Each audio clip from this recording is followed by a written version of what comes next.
Assalamualaikum warahmatullahi wabarakatuh. Minggu yang lalu, Ibu sudah memberikan file materi bab 4 tentang permintaan, penawaran, dan elastisitas. Nah, kali ini Ibu akan khusus membahas tentang elastisitas. Elastisitas atau pemuluran adalah pengaruh perubahan harga terhadap jumlah barang yang diminta atau yang ditawarkan.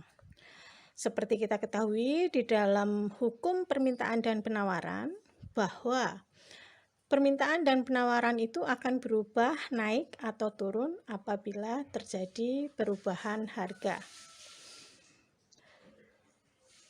Sekarang di dalam file materi bab 4 sudah dijelaskan bahwa jenis elastisitas itu ada 3. Yang pertama elastisitas harga, elastisitas pendapatan, dan elastisitas silang. Kali ini kita akan lebih khusus membahas tentang elastisitas harga. Elastisitas harga adalah persentase perubahan jumlah barang yang diminta atau yang ditawarkan yang disebabkan oleh persentase perubahan harga barang tersebut.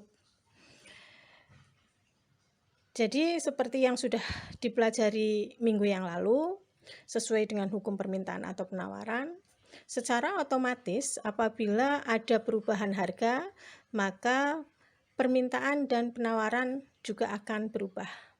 Nah, di dalam elastisitas harga ini kita akan menghitung persentase perubahan jumlah barang tersebut apabila terjadi perubahan harga.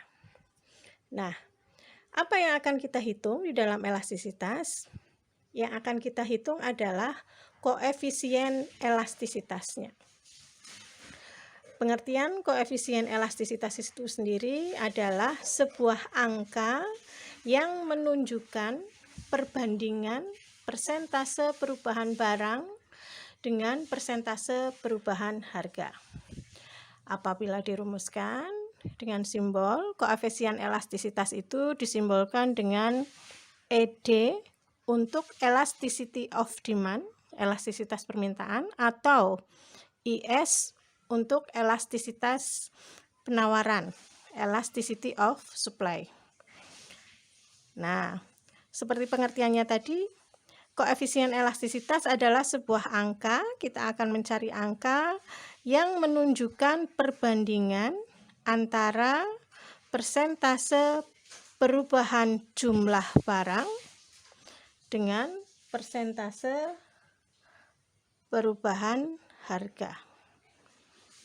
Jadi nanti kita akan mencari angka yang menunjukkan persentase perubahan barang dan persentase perubahan harga.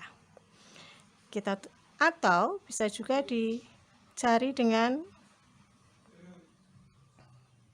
delta Q per delta P kali P per Q. Dengan keterangan delta Q itu menunjukkan perubahan jumlah barang, delta P perubahan harga, P adalah harga awal, Q adalah jumlah barang awal. Perubahan jumlah barang biasanya kita cari dari Q2 min Q1, perubahan harga biasa kita cari dari P2 min P1. Nah, baik, Ibu akan memberikan contoh hitungan untuk koefisien elastisitas. Contoh yang pertama, kita lihat saat harga buku 10.000, jumlah permintaan 5 unit. Saat harga turun menjadi 5.000, permintaan naik menjadi 10 unit. Hitunglah koefisien elastisitasnya. Karena soal yang ditanyakan adalah mengenai jumlah permintaan, maka kita akan menghitung koefisien elastisitas permintaan. Nah, kita mulai menjawab. Diketahui P1 10.000, P2 5.000, Q1 5, Q2 10. Atau bisa juga dengan cara yang seperti ini. Ya. P1, P2, Q1, Q2. Kita masukkan ke dalam rumus ED, elasticity of demand, karena kita akan menghitung koefisien elastisitas. Delta Q per delta P kali P per Q. Delta Q dicari dari Q2 min Q1, delta P dicari dari P2 min P1 kali P1 per Q1. Kita masukkan ya yang diketahui di sini. Kita dapatkan delta Q-nya 5, delta P-nya min 5.000 kali 2.000 dari 10.000 per 5. Nah, diketahui hasil koefisien elastisitasnya adalah min 2. Di dalam elastisitas, apabila didapatkan tanda negatif atau min, ya, kita harus abaikan. Karena tanda negatif itu menunjukkan hubungan yang berbanding terbalik di dalam permintaan, yaitu hubungan yang berbanding terbalik antara harga dan jumlah barang. Jadi, koefisien elastisitas adalah positif. Contoh yang kedua, kita lihat saat harga barang tetap 5.000, jumlah penawaran naik dari 10 menjadi 20.000. 20 unit. Hitunglah koefisien elastisitasnya.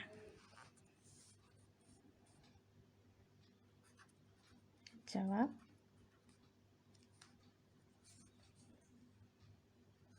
Ibu langsung pakai yang ini ya.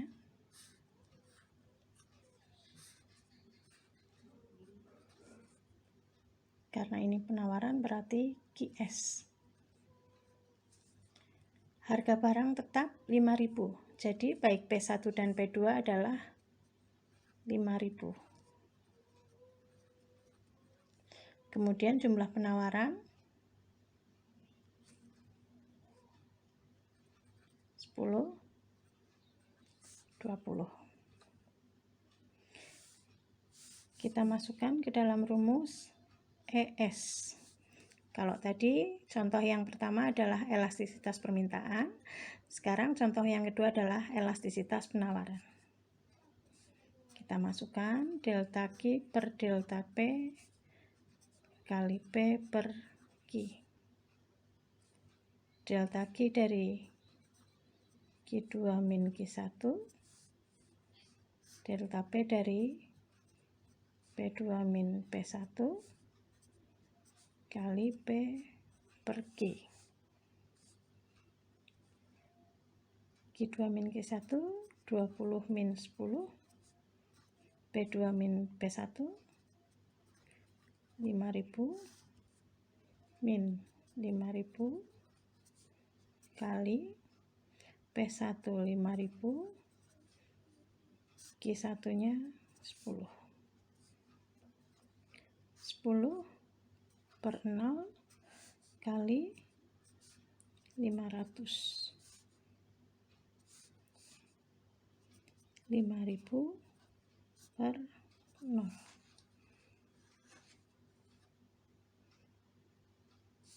Bilangan berapapun dibagi 0, hasilnya adalah tidak terhingga. Simbol tidak terhingga seperti ini ya. Nah, itu contoh yang kedua untuk saat harga barang tetap. Sekarang Ibu beri contoh yang ketiga adalah saat jumlah penawarannya yang tetap. Kalau tadi contoh yang kedua saat harga yang tetap, sekarang contoh yang ketiga adalah penawaran tetap. Saat harga barang naik dari 2.000 menjadi 3.000, jumlah penawaran tetap 10 unit. Hitunglah koefisien elastisitasnya. Jawab.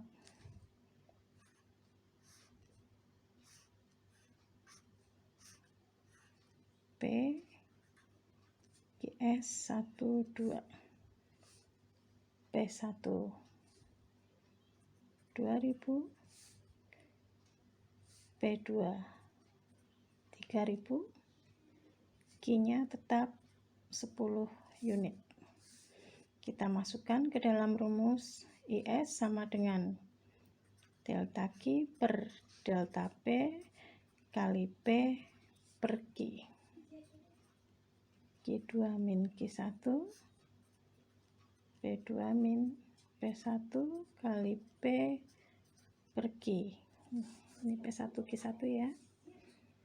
Q2 10 min 10 karena tetap. P2 min P1 3000 min 2000 kali P1 2000 Q1 10 min 10 adalah 0, 3000 min 2000 1000 kali 200, 0 kali 200 0 per 1000. Nah, bilangan 0 dibagi bilangan berapapun hasilnya adalah 0.